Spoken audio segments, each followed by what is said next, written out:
గోపాలన్న ఏమన్నారంటే, అందరూ మాట్లాడింది మాట్లాడతారు, నీకు భగవంతుడు ఇచ్చింది ఒకటి ఉంది వరంలాగా ఏదో పద్యం, దాని మీద ఏం దొరుకుతుందేమో కృష్ణ నది మీద పుష్కరాల మీద అంటే చూస్తానని అని అనుకుని కుదరలేదు, మన్నించాలి. అయితే ఏదో ఒకటి చెప్పి తప్పించుకోవాలి కాబట్టి,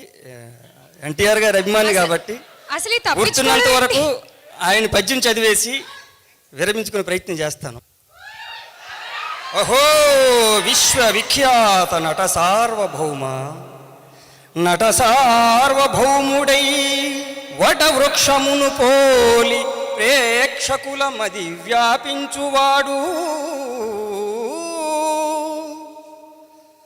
నయనాభిరాముడై నియమ గంభీరుడై కంఠీరవుండై కదలువాడు, విశ్వవిఖ్యాతుడై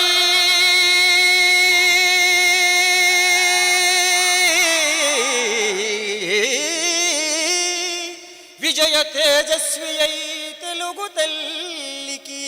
కీర్తి తెచ్చువాడు, అసమాన కృషితోడ ఆత్మశక్తిని కలిగి కోట్ల మందికి స్ఫూర్తి గూర్చువాడు, సకల దేవతా తత్వ విజ్ఞాతయగుచూ స్థిర తపస్విగా పాత్ర పోషించువాడు, అట్టి తారక రాముని అభిరుచించి పలుకు వేవేల జేజేలు తెలుగు జాతి, పలుకు వేవేల జేజేలు తెలుగు జాతి,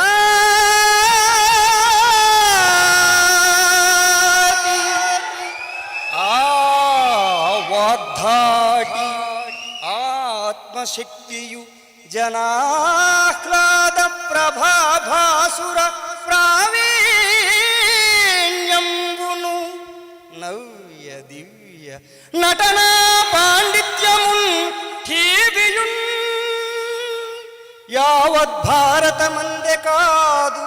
కనగా యావత్ ప్రపంచంబునందే యవ్వారికి నందమూరికి వలే, నందమూరికి వలే ఇట్లీ రీతి సత్కీర్తిగా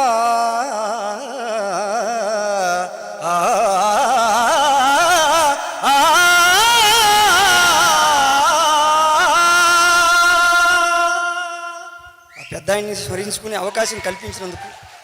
మరొకసారి మీ అందరికీ కృతజ్ఞతలు తెలియజేసుకుంటూ సెలవండి. For more videos like this, subscribe Big TV channel.